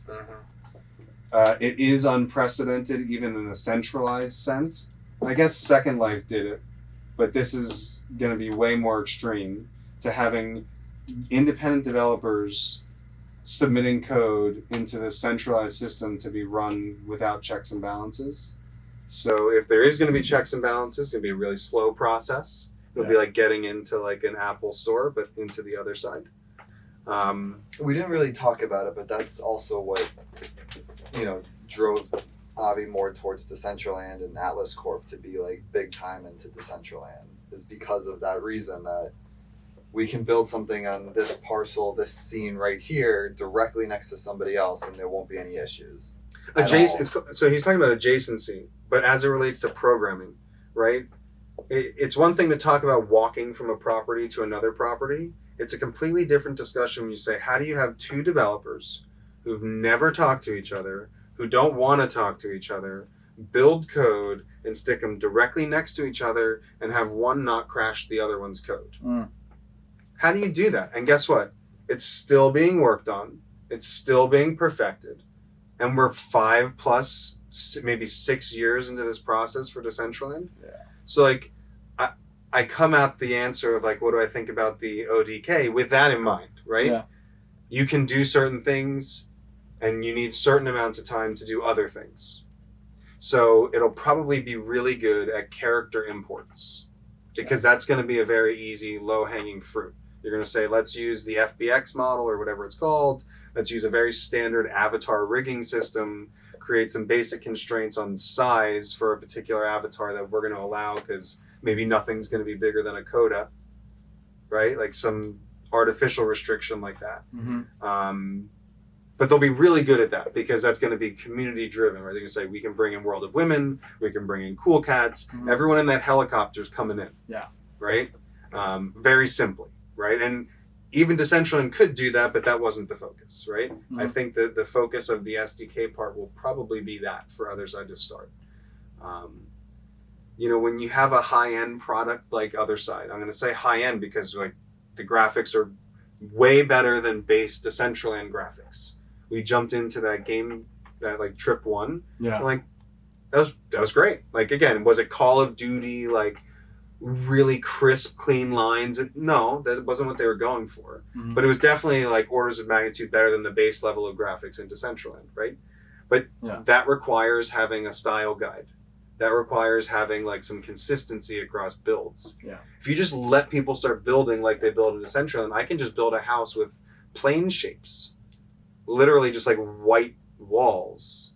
That would look ridiculous if everyone just set that up in the other side, right? Because you take this like highly curated base and then stick stuff on it that doesn't necessarily match the vibe. And so, I don't know how that's going to pan out. Yeah, I see the other side as like a mixture of like a high level Fortnite, using Web3 mixed with the mechanics of Minecraft, like the forging and in the future like harvesting resources, and that's why we have different like levels of artifacts and stuff like as that. well, like with the Fortnite, like an event space. Exactly. Because of their tie with the whatever Mr. Gaio series company is, that they have the music festival with Ape Fest and all that. Easy access to get people to do events there. 100%. There's going to be music. I think Bored Ape is going to be a music NFT ticket, and I think Spotty was talking about this on Twitter like this week about like what is a music blank NFT, and it's like Bored Ape, because the access to Ape Fest, access to all the artists in the community. There's a ton of different celebrities who are all probably going to be hosting events in their Otherside land, I would assume, right? But that's going to probably be pushed forward by Yuga. Right. For sure. That's why they just got funded 450 mil. It's going to take a while to build, probably 2023, beginning of 2023, to have that operational. I mean, again, I think we can get in. Yeah. Again, this is speculation, like trips, right? like the trips, like something. Or even you jump in consistently, but I don't think you're going to be seeing consistent level of content like Trip 1 in 2023. No way. It takes a lot of production to like do that. I would love to, but yeah, I mean that would be extremely impressive. Again, how often are video games iterating? I think in the roadmap, there's just going to be different events, and they're just going to be more and more hosted in the other side, like the scavenger hunts in the future, stuff like that. Like in the first test run, they had us do the scavenger hunt. People were looking for something in the other side land, and whoever found it got a rare NFT, right? They got something. Yeah, they had to take a picture of it and post it on Twitter. What's that? again, it gives you some indication as to where the SDK is. Because Yes. if it was exactly. further developed, you could have clicked on it, signed a transaction, That's be like, I'm claiming these glasses. For sure. And then you'd auto get the reward Yeah. via smart We do contract. scavenger hunts like that in Decentraland. Yeah. Where, you got to get certain orbs or whatever you want to call them, walk to certain areas, and then you get all 3 or 5 of them, a wearable shows up in your account. Mm-hmm. We do that through Yeah. tracking location, but we also do that through signatures. People can claim popes or pope-like NFTs at different locations, those types of things. I would assume they'd integrate that once I- it comes out. I would assume. You would hope. Yes. That, yeah.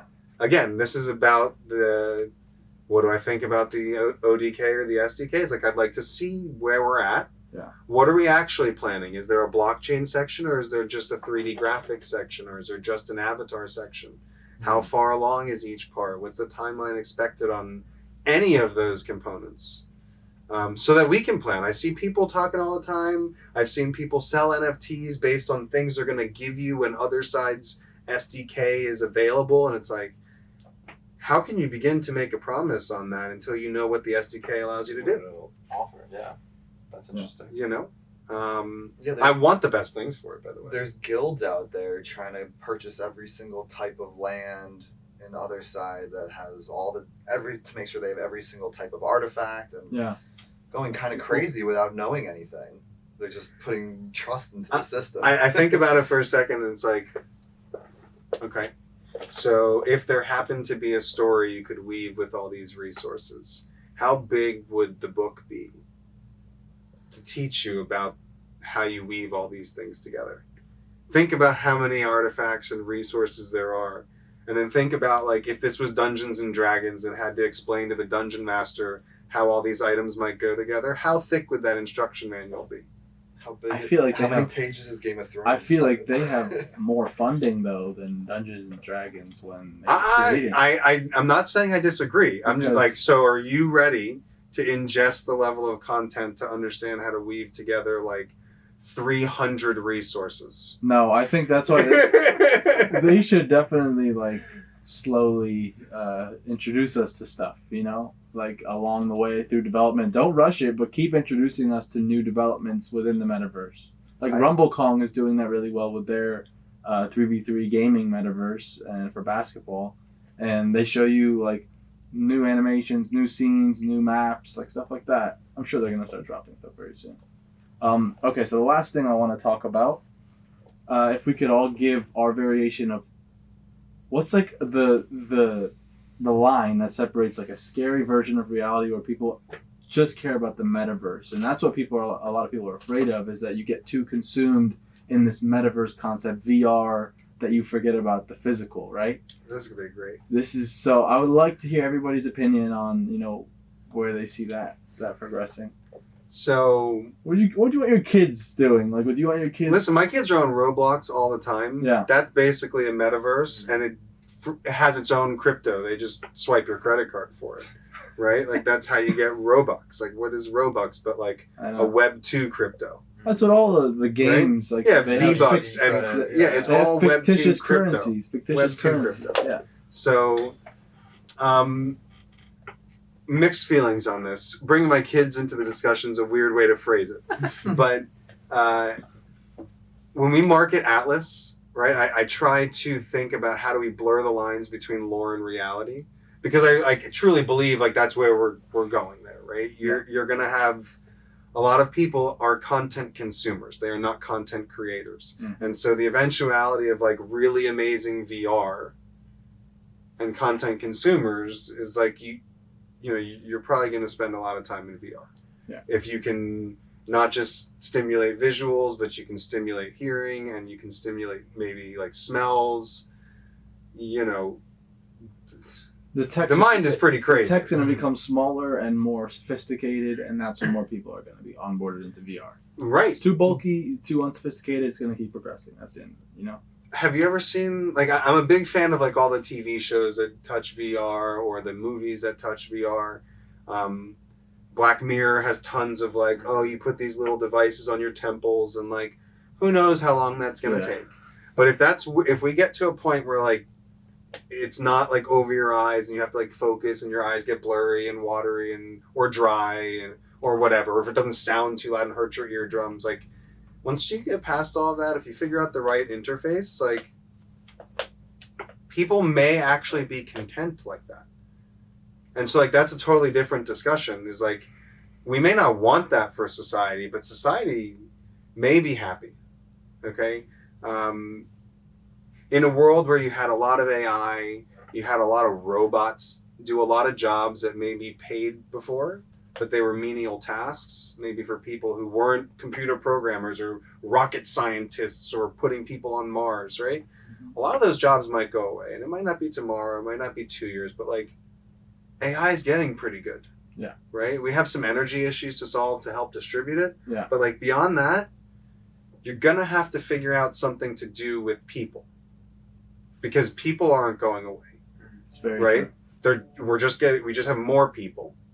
And if they don't have jobs, then the social programs for these people it's just going to be bigger, because you can't have a lot of people without assistance if they're not having jobs, right? And again, this sounds like scary, but it shouldn't be, right? You need to give people content. Yeah. You're going to give them a house. It can't be as big as before because you only had so much land, and now you may be providing, right? And so you see, this is what I see. We're shifting into like that Ready Player One. You are, but with like units but on top again, of each other. if really you have a human interesting- connection and your mind is stimulated and all these things, again, I hate it. It's not going out into nature. It's not touching grass. It's not going to the Grand Canyon and seeing that. Yeah. But you know what? I threw on my headset and I've been next to the pyramids. That's exactly what. And I feel like yeah. I was there. Yeah. And I can talk. Have you seen the pyramids in real life? I haven't. I didn't know that if you turn around from the pyramids, you can see Cairo right there. Like you could throw a rock and hit like dense city. Did you know that? I thought it was in the middle of the desert. But guess what? I feel like I've been there now, and like that moment I can explain it to you. And that's enabled through VR. Yeah. And so for me, I'm fortunate enough that if I decided I wanted to, I could replace that memory with reality and go and stand in that exact spot, and then now have the luxury of comparing the two. Right. But I also recognize there's people that will never get that.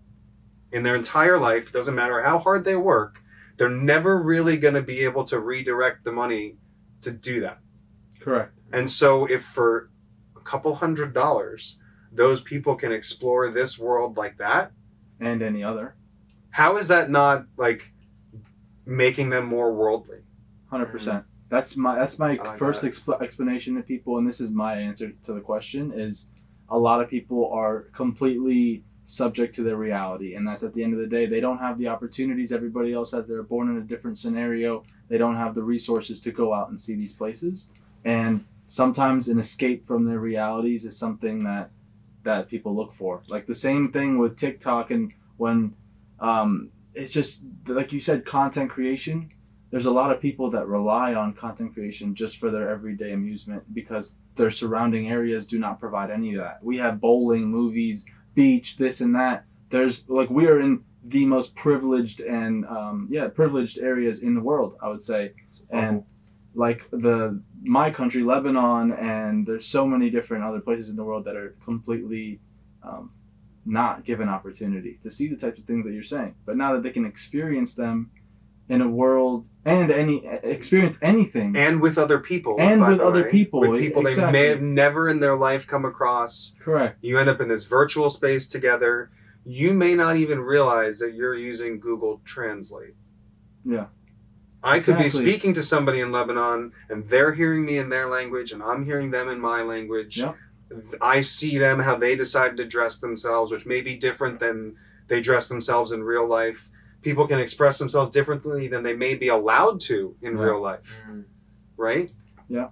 And all of that exists in this other place. And And- it's in the connections between And people, obviously right? that line that separates, like when I brought your kids up, I'm like saying, because I think about myself as a father and what I would want my kids doing with their free time, and like, sure, I want you to experience these things that but I also want you to not lose that sense of physical, presence and understanding that the physical world, your health over most things, because that's the one thing that goes when people get too consumed in technology, gaming, and stuff like that, they start neglecting their body and they don't take care of themselves. They don't go to the gym. They don't go outside. They don't get the sun, because we're connected to Earth, man. We need that energy that comes from doing active shit that humans are supposed to do. Like, the human body was not created to sit at a computer and look at and stand still all day. We were literally created to move and get active, and that's how we, produce hormones and become healthy. And obviously there's going to have to be a healthy divide between the content you're consuming online. Hopefully it's productive content that I want them to be creating. Hold content. on. It doesn't necessarily have to be productive, because productive is a relative discussion. Okay. It has to be time consuming. Yeah. People need content to consume time. Yeah. And the apps that start transitioning or like merging, I've been seeing it. Like Steppen. Steppen is an NFT collection that you bought the NFT. It allowed you access to their platform or track your steps. And like, the more people were moving and being active, the more tokens they were rewarded, and the more NFTs that they could purchase or sell the tokens for fiat currency. And it's like incentivizing people to be active. And I think in VR, it's probably... You asked earlier, not to interrupt you, earlier about how people monetize data. Yeah. That. Right there. They go, turn on your GPS. Oh, man. Walk all around. They go, now I know where that person likes to walk. And then they sell it, and they go, and I'm going to give that person 1/10 of what I just sold their data for. And I'm going to keep 9/10. Steppen debug. I'm just like, you know. They just. How else do you run a those Ponzi? tokens, right? Like, What? that's pretty dope. Oh, they just create these tokens. Exactly. But there's tons of AR and VR, health-centric apps out there. Yeah, that's what I was getting to. The first game I played in Quest was boxing.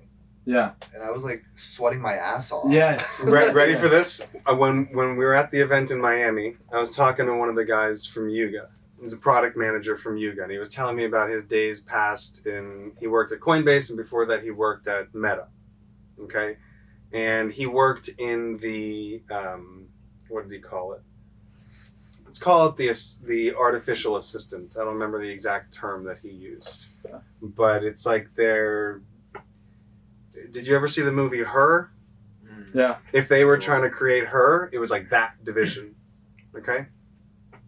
How do they make a bot that communicates with you that you feel like it's a person, but hyper-tailored for you and hyper-tailored, right?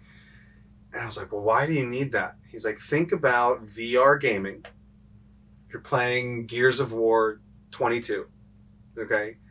And it's just you playing. You're not playing multiplayer with other people, but you're like verbalizing your commands and using like body language and cues to your teammates, and they're responding in a totally dynamic way where their speech is different for you based on how you spoke to them, and that's how the game proceeds. So when you think about like, how does the metaverse work, how does VR come together, how does AI come into it, like, your gaming experience is going to be so you that you don't even realize it. And you just made me think of like that movie Real Steel. I don't know if you've seen that, but it's a movie where they get robots, right? And they like they control them, and only this guy who was an ex-boxer, he had the edge on the people who were doing like command-based interfaces with laptops and computers, because he had the boxing experience and he was actually like doing the moves and it was following him. And like, I feel like as VR progresses, and it's probably already there, I mean, I'm in a VR chat on Twitter where they invite me to play golf, and like, you need to have this sensor, the golf sensor, and it like is an actual club and it has the feel, and you can compete with people across the world on the same course, but like whatever course you pick. And that makes me think like all these different games fighting, like imagine when Mortal Kombat is you using your NFT avatar and like having powers centered around it and like fighting with a haptic suit or whatever. It's progressive. Forget haptic suit. Facebook announced, or Meta announced the other day, it was like probably like 2 weeks ago, that they added legs. Did you see that post? No. It got a lot of shade because it was like Zuckerberg as an avatar standing in front of a bunch of other avatars in this like auditorium, but they were like joking around at the fact that like Facebook introduced legs, or Meta introduced legs, and like people were like, oh, that's so stupid, like video games have had legs forever. And it was lost on people why this was so important, because it was legs that are coming as a result of your headset. Yeah. So now you're not just a flying torso. You can jump, you can move around, and your leg position is 100% simulated. Just in from VR. the tracking it from Just the head? from the headset. Like when I got my first Oculus, I had 3 room sensors that I had to screw to the ceiling to watch my headset to do tracking. Forget tracking your legs. It could barely track the hand controllers. Wow. Now you don't need the controllers. You can control the whole interface with your fingers like Minority Report, and now it monitors your legs. I just want to say the Wii was ahead of everybody. The Wii was literally, I would say, the first. Wii was great. Talking about bowling, you can bowl with Yeah. people anywhere in the world. They had Wii box. Imagine when they have like tiny sensors that they're gonna drop, like, or you put it one on each. Because I played baseball in college, and we had a biomechanics, a bioscience lab where I went in and they would hook me up with all sorts of like motion tracking software, and I would pitch, and they'd get like the RPM on my speed. They'd say that My- your like pitch motion is wrong or right. Exactly, or, they hey, track my correct mechanics, this. say where my weight distribution is going, and then like now I'm thinking, what if they could just streamline these little sensors that they give you as an extension to the Oculus, and then Oh, they probably will. Oh, Wait, they're 100%. gonna so they're gonna track legs, which are already telling they you. can The track next thing they're legs gonna from do your is they're head- gonna sell you shoes, and they're gonna say these shoes, when used with the headset, amplify the tracking like tenfold, Mhm. 100-fold. So they're gonna sell shoes. That'll be just mark the words. They're coming. The Got it. recent Oculus, what is it? The Quest 2 was $400 or $500, and then the brand new one that's getting released soon, it's well over $1,000. $1,500. The Quest Pro. So what's the difference? It's made to do AR better, so it has a faster refresh rate when you're doing the pass through. Because before it kind of looks like a slow motion version, like you use it to draw the Guardian around you right now in the Quest Yeah. 2.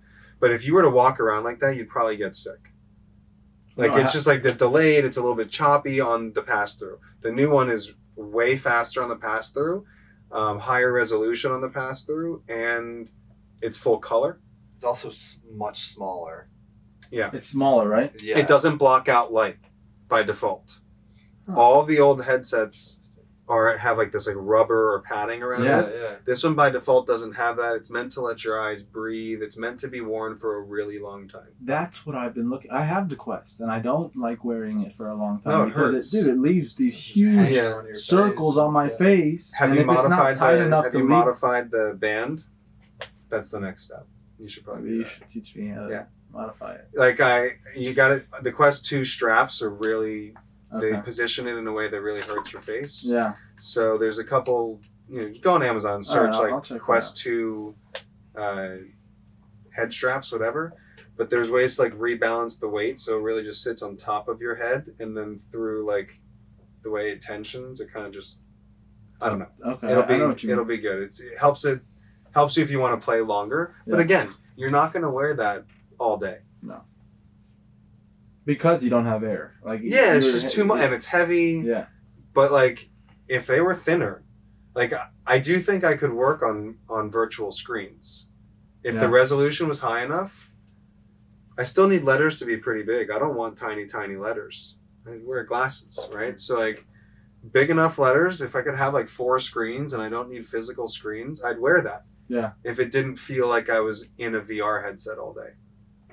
Every technology follows the same cycle of innovation. It's just big, bulky, low processing, a lot of friction to use, and then you High just, cost, high low cost. feature. Exactly. Think about cell phones or the original Tesla car. Exactly. Right? It's Have you read The computers, Innovator's high Dilemma? cost, and then you take that and you start funding the research and the development to lower the cost and make it more available for the masses. Correct. And make the product easier, to distribute. Have you read Innovator's Dilemma? No, I haven't. I will let you borrow that book. It explains the phenomenon really well. Oh, I love that. Perfect analogy for it is watching what happened with the hard disk industry, or like the storage disk. Mm. So you like have huge rooms, and then it goes to Yeah. like a tape, and then the tape to like Oh, I whatever, saw and then that it goes all the video. way down to a floppy disk, down to a thumb drive, and each generation of basically killed entire companies. Entire humongous companies existed around data storage, and they refused to innovate. New people came in with a high cost, low feature replacement, but it got you like double the storage or triple the storage, and it just put entire industries out of business. Insane. I saw a video on Twitter, and I'm gonna try to pin it on the podcast in the episode. It's like the evolving of a office space, and like all the different components of things that they had back then, like the data chip, and the hard drive, and just like, dude, everything, like a huge room just became all into one computer. My dad's first business moving here from Israel was office supply sales. So I've seen that go from a very, very profitable business to, I got to get out. I'm not in business anymore because Amazon and Office Depot just ate me. Yep. So, yeah. Yeah, it's crazy.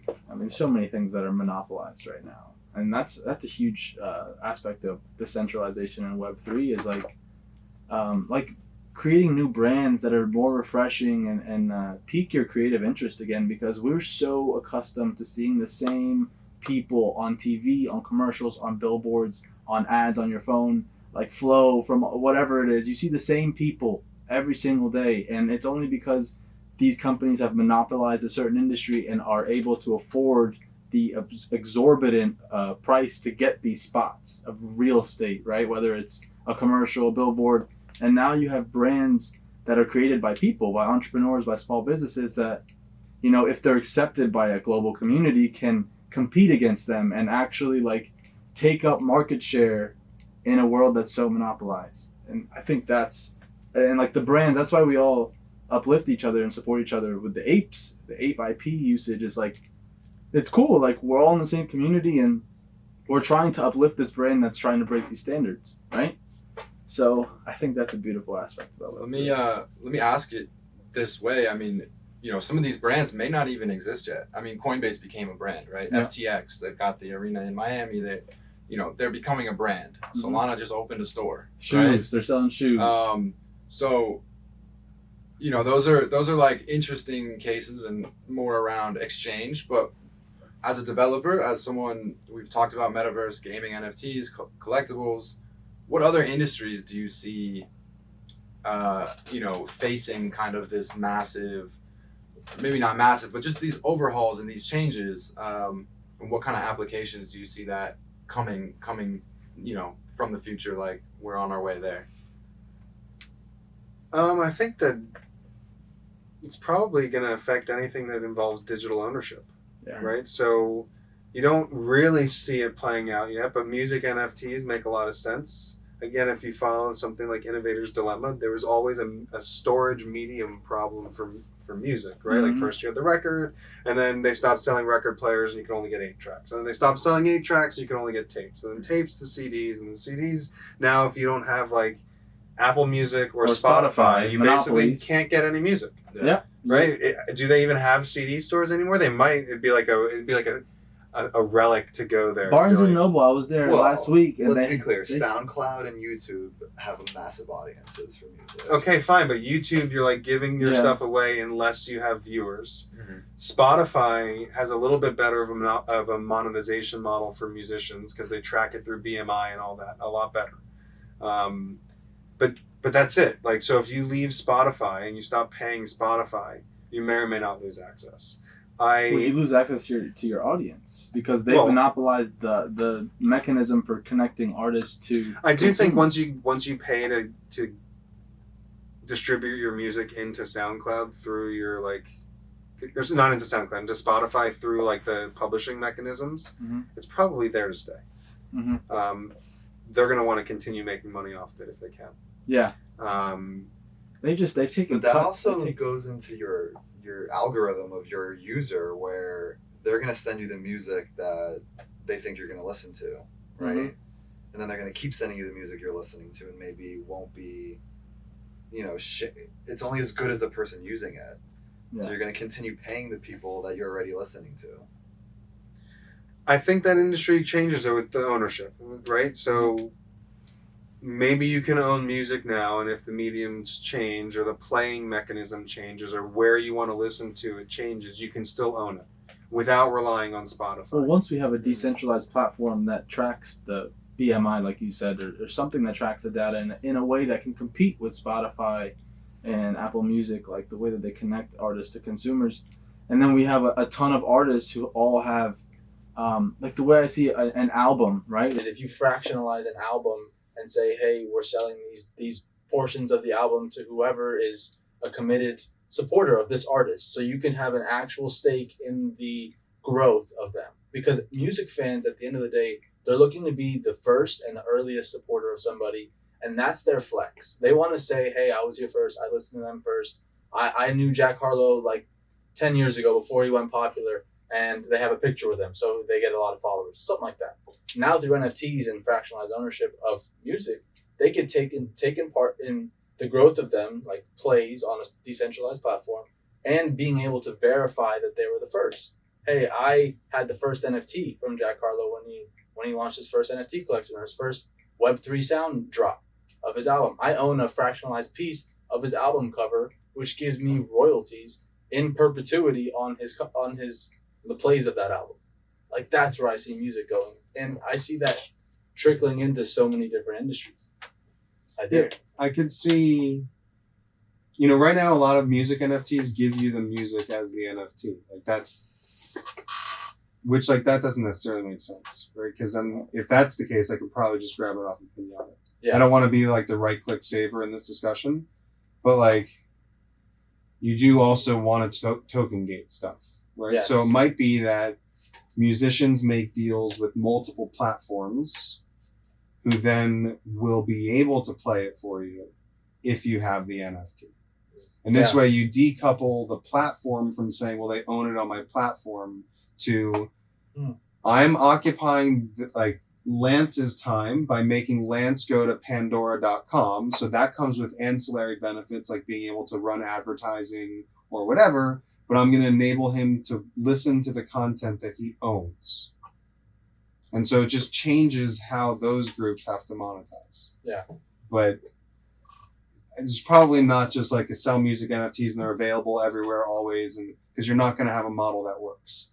This is like so far in the future, I think, until we get you have to have a lot of artists on board and people to put all this infrastructure together. I mean, think about, why can't I play a song on Spotify that I guess I can, but, or let's say I bought a song. Can you buy songs on Spotify? No, it's all membership. Okay. So let's say you bought a song on Android or Google Play, if that's a thing.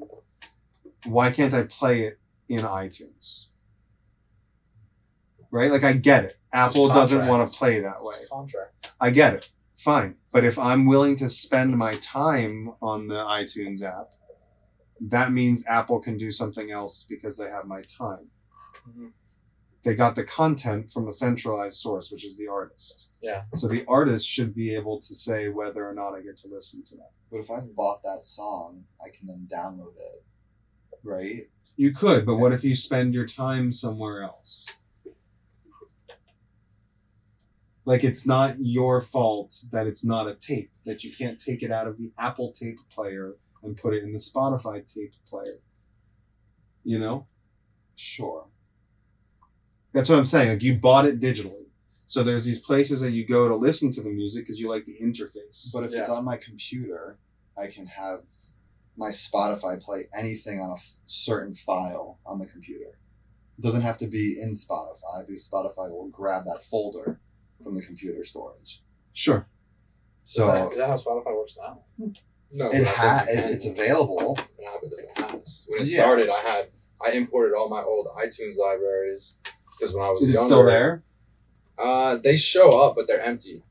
But I've also But they just that scanned machine where all of those files, because I used to literally download all of my music. So I had a huge repository with all different artists, and as Spotify evolved and I started streaming more, they just released. all of those kind of faded to the background. Guys, this I was got a new grand computer. plan. You realize this, right? Sounds Do like you understand how this was orchestrated? It was beautifully done by the music industry. Go ahead. So, do you know iTunes Match? Do you know what I'm talking about? No. They don't even advertise this anymore. I But they'll know still it. charge you for it if you had it. So iTunes Match came out a long time ago, like right when they introduced the iPod. It's $25 a year. $25 a year. It's nothing. Trivial. You forget that you're even paying this, right? What they did is they took all your downloaded music and they matched it on iTunes. So you could have had like hundreds of gigs of illegally downloaded music, You pay $25. They scan your computer, which again, we can go back to like, what the hell just happened? They just scanned my entire computer and I paid them to do so, right? Got a list of all my files, get to read the files because I have to do audio matching, not just metadata matching to match your files. And they go, okay, now it's enabled for you on iTunes. And you go, well, this is great. Like all this stuff I illegally downloaded, they legitimized it, and now I can just listen to it. And they So also put it in the cloud. They put it in the cloud. So this is So- how they built their library. No, they built their library through like a different set of shady deals, right? Okay. But all of a sudden you go, oh, this is great. I don't even need to save these files anymore. Because it was such a burden to transfer the hundreds of gigs of music. My new computer can be smaller. Apple's got my back. They've credited me in iTunes. And then eventually you're like, you're now paying for iTunes Match. You've like somehow subscribed to like Apple Plus News, and you like have all these recurring charges from Apple, and you go, I don't even know what I'm paying for anymore. So either you keep paying them to have access to songs you probably don't listen to anymore because it was like 15, 20 years ago, like hundreds of gigs, right? Or you stop paying them for iTunes Match. And the second you stop paying them for iTunes Match, all of your illegally downloaded music is now gone. So what you had, which you thought you were amazing at, like pirating and getting all this stuff and like digital hoarder, they just slowly peeled it away from you and you didn't even realize. Wow. And there was just a longer term plan than most people could realize, and that's why the music industry agreed to such a ridiculous proposition. How are you going to let people legitimize this music that they're simultaneously trying to sue you for downloading? But they did, and they go, okay, we're going to take the $25, we'll split it with you, we'll credit people, gets market share onto iTunes, because now your illegal songs are credited there, so you go there, you buy more music, and they slowly get you to stop paying iTunes Match. And then it's all gone. And you're back at just digital rights songs from iTunes. It's a genius plan. That is genius. They just went in. But at the same time, I will say, the world has had a chance now for more and more artists to like get their music out there, way more than ever before. For because sure. now you can upload your song, and just like that, if it's catchy, whatever TikTok or Instagram stories or something, it'll catch on and somebody will find you. Yeah. And that But you didn't do used have to hit a certain threshold, like to hit that. Like I don't know. You probably know more To about catch the algorithm. Yeah. Yeah. Like, Yeah, but to get onto the platform, and not TikTok, but to get onto Spotify and Pandora and Well, not those, iTunes like- and all of those, it's literally you do those through like one or two DistroKid, distribution points. CD TuneCore, Baby, Yeah. any of those have that entire pipeline set up for you as long as you structure your metadata correct. They submit it and make it available. for SoundCloud download. is gold for people who really love music. Yeah, well, SoundCloud is completely open. It's free. Yeah. There's no subscription. Well, all you just if you don't pay, you pay with your time ads. You're just I mean, that was I stopped- 2016 through 2018. That's Yeah. all those SoundCloud rap, right? It's like its own genre Yeah. came from all these kids that were able to create something in their house, upload it to With this website, GarageBand. get a platform, Yeah. and they didn't have to, figure out how royalties work and how to contact BMI or how to Mhm. get in with Spotify. Just boom, you're there, Yeah. and all the attention went there. frictionless. Yeah. All right. Well, I think we should. This was a great segment. Thank you guys for coming. Absolutely, my pleasure.